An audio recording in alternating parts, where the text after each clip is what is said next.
গাজওয়াতুল হিন্দ আগে অনুষ্ঠিত হবে না ইমাম মাহদির আগমন আগে ঘটবে? কোরআন হাদিসের আলোকে জানতে চাই। গাজওয়াতুল হিন্দ যুদ্ধে মুসলিম অধ্যুষিত এলাকা মুশরিকরা দখল করে নেবে, এটা কি বাংলাদেশ? বর্তমানে পাকিস্তানের সাথে যে যুদ্ধ হচ্ছে সে যুদ্ধে ভারতের মুসলিম কার পক্ষ নেবে? আগত মলহামায় আমাদের সরকার যদি সহযোগিতা না করে তাহলে আমরা কিভাবে প্রস্তুতি নিতে পারি বা প্রস্তুতি রাখতে পারি? হিন্দুস্তানের বিরুদ্ধে যে যুদ্ধ হবে সেই যুদ্ধে কি সকল মুসলমানের উপর যুদ্ধ ফরজ? যদি মুসলিমদের একটা বিশেষ সংখ্যা যথেষ্ট না হয় তাহলে, অর্থাৎ এই যুদ্ধে যদি দেখা যায় সেনাবাহিনী আরো যারা আছে নিরাপত্তা বাহিনী তারা না কুলায়, তখন পর্যায়ক্রমে গোটা জাতির উপর এটা ফরজ আইন হয়ে যাবে। যদি আমরা না পারি তাহলে বিশ্বের অন্যান্য দেশের মুসলিমদের উপরে ফরজ হয়ে যাবে। অর্থাৎ এটাকে দমন করতে যত শক্তি লাগে, যত জনসংখ্যা লাগে, তত পর্যন্ত এটা যাবে। এইভাবে যদি গোটা মুসলিম জাহানের 57টা দেশ মিলে যুদ্ধটা করতে হয় তবুও করতে হবে। আর এটাতে আসবে সবাই, কারণ এখানে তো বিরাট সুসংবাদ আছে যে এই যুদ্ধে যারা যাবে সবার জাহান্নাম মাপ। এই জন্য ইরান, আফগানিস্তান, পাকিস্তান, বিভিন্ন অঞ্চল থেকে, সিরিয়া, ফিলিস্তিন, সারা বিশ্বের বড় বড় দেশ থেকে মুসলিমরা আসবে যুদ্ধ করার জন্য। আপনারা একা থাকবেন না এখানে। তৃতীয় প্রশ্ন হলো, মুসাফিরের নামাজ ও রোজার সঠিক নিয়ম জানালে উপকৃত হব। নামাজ তো আপনি জোহর, আসর, এশা এগুলো 2 রাকাত করে পড়বেন। এশা শুধু ভিতরটা পড়বেন, সুন্নত পড়া লাগবে না। জোহর, আসরের সুন্নত লাগবে না। মাগরিব 3 রাকাতেই থাকবে। আর ফজর 2 রাকাত সুন্নত, মুসাফিরের জন্য সুন্নত। আর 2 রাকাত ফরজ তো আছে। এইভাবে পড়বেন ইনশাআল্লাহ। আর যদি মুকিম ইমামের পিছে ইক্তেদা করেন তাহলে মুকিমের উনি যা পড়বেন আপনাকে তা পড়তে হবে, পুরা পড়তে হবে। আর যদি মুসাফির ইমামের পিছনে পড়েন তাহলে তো আপনারা সবাই মুসাফির, আপনারা কসর করে পড়বেন ইনশাআল্লাহ। গাজওয়াতুল হিন্দ আগে অনুষ্ঠিত হবে না ইমাম মাহদির আগমন আগে ঘটবে? কোরআন হাদিসের আলোকে জানতে চাই। গাজওয়াতুল হিন্দ আগে হবে, এটা আগে শুরু হবে। এখন এটা ইমাম মাহদির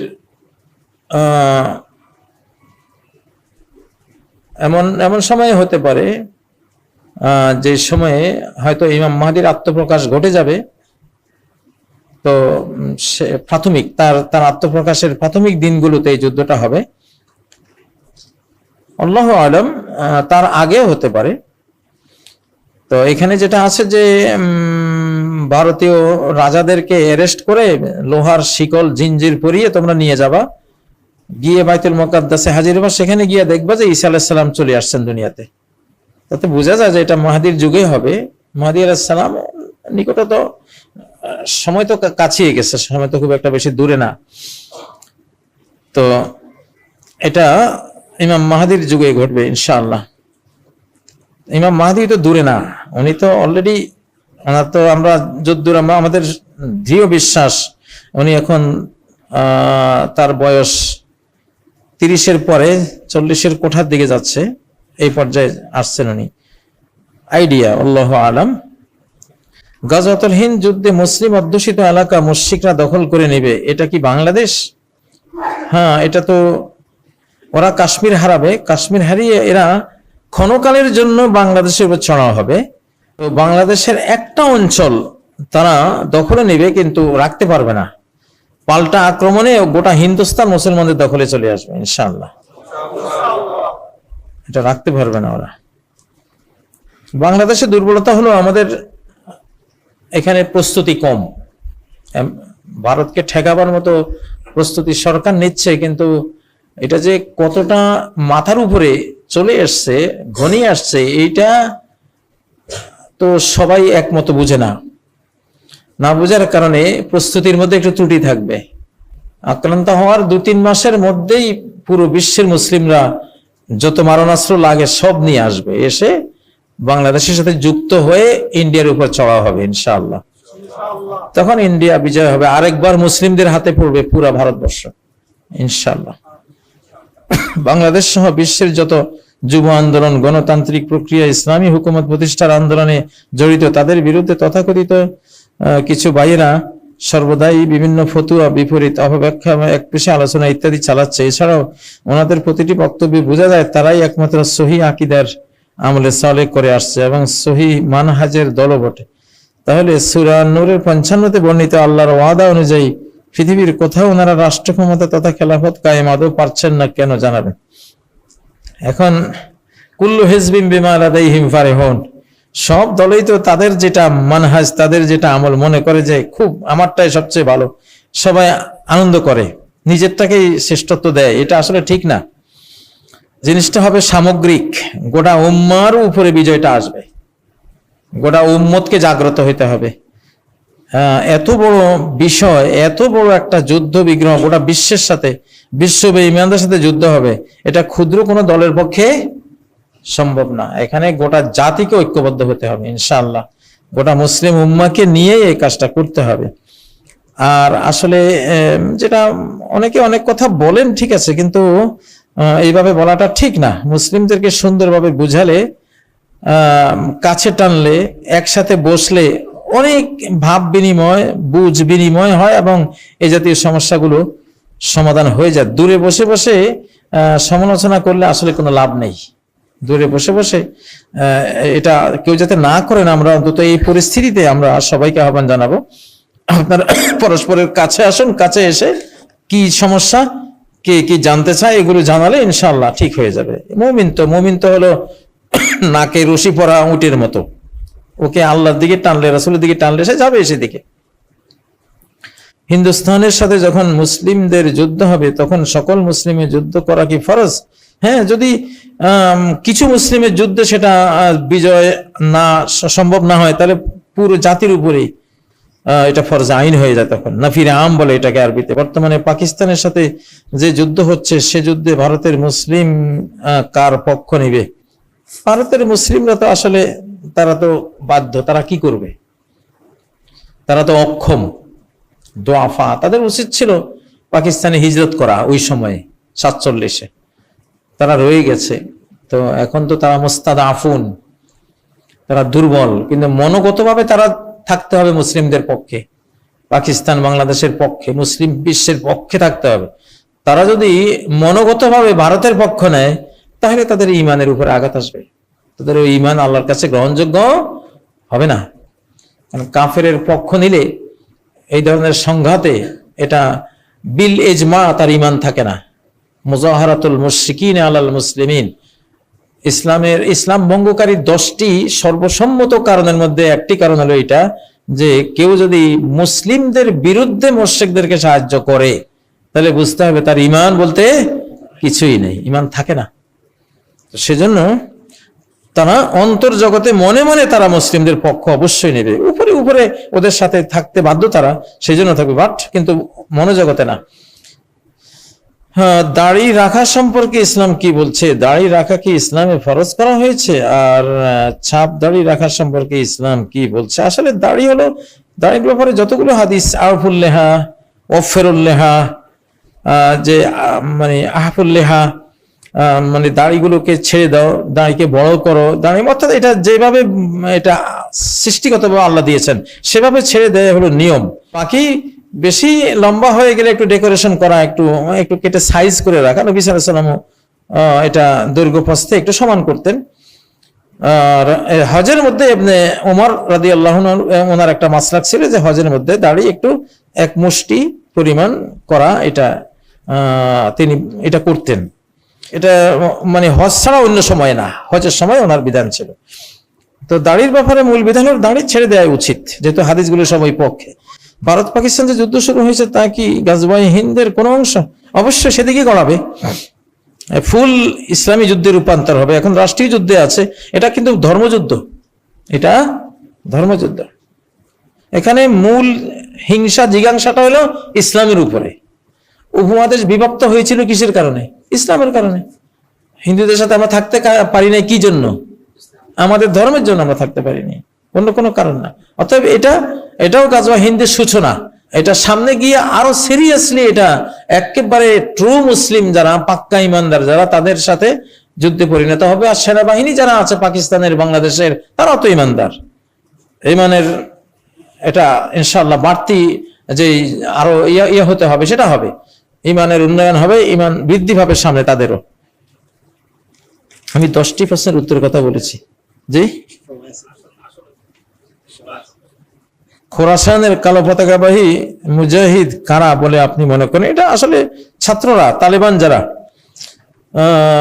মানে তালেবানরাই এটার মধ্যে পড়ে।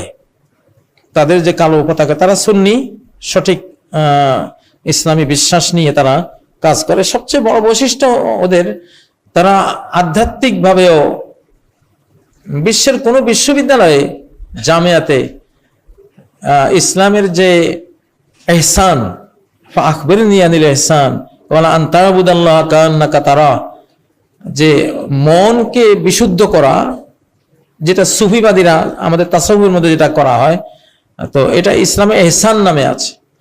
একমাত্র তালেবানরা বা আমাদের উপমহাদেশে দেওবন্দ মাদ্রাসা, হাটহাজারী মাদ্রাসা, এইসব প্রতিষ্ঠানে আধ্যাত্মিক এই প্রশিক্ষণটা আছে, ইহসানের উপরে চেষ্টা সাধনা এটা আছে। ওই যে রাতের সন্ন্যাসী হওয়া, কিভাবে বেশি আল্লাহ জিকির করা, ইবাদত করা, মুত্তাকি পরেজগার হওয়া, আল্লাহকে নিয়ে থাকা সব সময়, এই সাধনাটা এটা অন্যান্য কোনো বিশ্ববিদ্যালয়ে তেমন শুনি না। তো কেন আল্লাহ তাআলা ইসলাম 100 বছর পরে আফগানিস্তানে তালেবানদেরকে দিলেন? এরা দেওবন্দের ছাত্র, এদের বাহ্যিক শরিয়ার পাশাপাশি অন্তর জগতের যে মূল ইসলামটা, তাওহীদের চর্চা, ইহসানের চর্চা, ইখলাসের যে চর্চা, মনোজগতে যেটা যেটা তাসাউফ নামে করা হয়, বাট এই জিনিসটা তো সত্য যে ইহসান পর্যায়ে এটা আছে, ইহসান নামে এটা সহিহ হাদিসে জিবরাইলের মধ্যেই তো আছে, ইন্নাল্লাহা ইউহিব্বুল মুহসিনিন। তো এটা ইব্রাহিম নাখরি, হযরত আব্দুল্লাহ ইবনে মাসউদ, হযরত ইমাম আহমদ ইবনে হাম্বল, এদের সিলসিলায় এই জিনিসটা রাসূল সাল্লাল্লাহু আলাইহি ওয়াসাল্লাম থেকে এটা আসছে, সহিভাবে আসছে, এটা আছে। তো অন্তরে যদি ইসলাম না থাকে, আপনার বাহ্যিক থেকে তো আসলে আপনি কিছু করতে পারবেন না। আফগানিস্তানের তালেবানদের এটা বড় বৈশিষ্ট্য যে তারা আধ্যাত্মিক ভাবে খুব স্ট্রং ইসলামের সাধনাগুলি করে। হয়তো এই জন্যই আল্লাহ তাদেরকে বাছাই করেছেন, এই জন্য অন্য কোনো ইউনিভার্সিটির ছাত্ররা পায়নি, তারা পেয়েছে। তো সেজন্য খোরাসানের কালো পতাকা যারা নিবে এরাই এদের থেকে যাবে। আল্লাহ তাআলা তৌফিক দেন। আসলে মানে মনোজগতের ইসলামটাই তো বড় ইসলাম। ইসলাম তো হলো অন্তরে, আল্লাহ তাআলা অন্তরের দিকে তাকান। ওয়ালাকিন্নাল্লাহা ইয়ানজুরু ইলা কুলুবিকুম ওয়া আমালিকুম, তোমাদের অন্তরে কি আছে? অন্তর থেকেই অঙ্গ প্রত্যঙ্গে আমলগুলো আসে। আল্লাহ অন্তর দেখেন আর আমলগুলো দেখেন। তো অন্তর তো আউয়াল, আলা ইন্না ফিল জাসাদি লামুদগা ইযা সালুহাত সালুহাল জাসাদু কুল্লু, হৃদয়ে দেহের মধ্যে একটা মাংসপিণ্ড আছে, এটা ঠিক হয়ে গেলে, সালেহ হয়ে গেলে, এটা যদি নেক হয়ে যায়, পুণ্যবান হয়ে যায়, গোটা দেহ পুণ্যবান হয়ে যায়। আর এটা যদি নষ্ট হয়ে যায়, গোটা দেহ নষ্ট হয়ে যায়। আলা ওয়াহিয়াল কলব, এটা হলো অন্তর। তো অন্তরের সাধনাগুলি এটা আমাদের করতেই হবে, এটা তো একবারে সবচেয়ে বড় ইবাদত। তো এইটা যাদের মধ্যে থাকবে তারা ইনশাআল্লাহ ওই কালো পতাকা বাহীদের অন্তরে, তাদের অন্তর্ভুক্ত হয়ে যাবে তারা ইনশাআল্লাহ। আল্লাহু আলাম, এটা মানে বিভিন্ন ভাব লক্ষণে এদেরকে মনে হচ্ছে। আগত মালহামায় আমাদের সরকার যদি সহযোগিতা না করে, তাহলে আমরা কিভাবে প্রস্তুতি নিতে পারি বা প্রস্তুতি রাখতে পারি? সরকার, আমাদেরই সরকার সহযোগিতা তো করছে, সরকার প্রস্তুতি নিচ্ছে, আগের মতো ভারতের গোলাম তো না। তারা যদ্দূর পারে তারা সেটা নেবে। বাকি তাদেরকে চেপে বসেছে America, Israel. America, Israel, Bharat, America, তিনটা একই জিনিস। তো এখন ভারত আসলেও ভারতকেও আমরা কেউ মেনে নেব না, এটা তারা ভালো করে জানে। এই জন্য ভারতও আসবে না। এখন আসবে তাদের তৃতীয় যে শক্তি, আমেরিকা। কারণ আমেরিকার সাথে আমাদের গন্ডগোল তেমন বেশি হয় নাই, বাট আমেরিকা তো ভারতেই, ভারত তো আমেরিকা, আমেরিকাও কি ভারত, ইসরায়েল এক। এখন আসছে আমেরিকা, আমেরিকা ভূমিকা নিচ্ছে ওই যে আমাদের পার্বত্য চট্টগ্রামে এখানে মানবিক করিডোর। অতএব এটা কিন্তু মারাত্মক জিনিস বাংলাদেশের উপরে। এই অভিশপ্ত বেঈমানরা এরা যদি পার্বত্য চট্টগ্রামে আসে, গোটা বাংলাদেশকে জাহান্নাম বানিয়ে ছাড়বে এরা। ওই যে ওরা বলছে না যে বাংলাদেশ গাজা হবে, এটা কেন বলছে? ওই জন্য বলছে, এদের কাজে হলো মুসলমান মারা। আগে জান্তা সরকার মারছে রোহিঙ্গাদেরকে, এখন এই সরাসরি আরাকান আর্মি মারতেছে রোহিঙ্গাদেরকে। এরা যদি সুযোগ পায় সামনে, মারবে বাংলাদেশি মুসলমানদেরকে।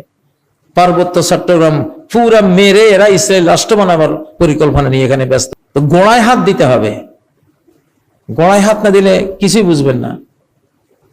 তো যাই হোক, আমার মনে হয় সময় কতক্ষণ, তো 5 মিনিটে দেখি কি করা যায়। 2019 সালের বিবিসি বাংলা একটি গবেষণাধর্মী প্রতিবেদন প্রকাশ করেছিল যে 2025 সালে ভারত পাকিস্তানের মধ্যে পারমাণবিক যুদ্ধ হতে পারে। এই দেখেন, এগুলি হলো পরিকল্পনা। যুদ্ধ তারা লাগাবে, তাদের তো ভবিষ্যৎবাণী করার কোনো ক্ষমতা নাই। তারা তো শয়তান, শয়তান আবার কিসের ভবিষ্যৎবাণী করে না।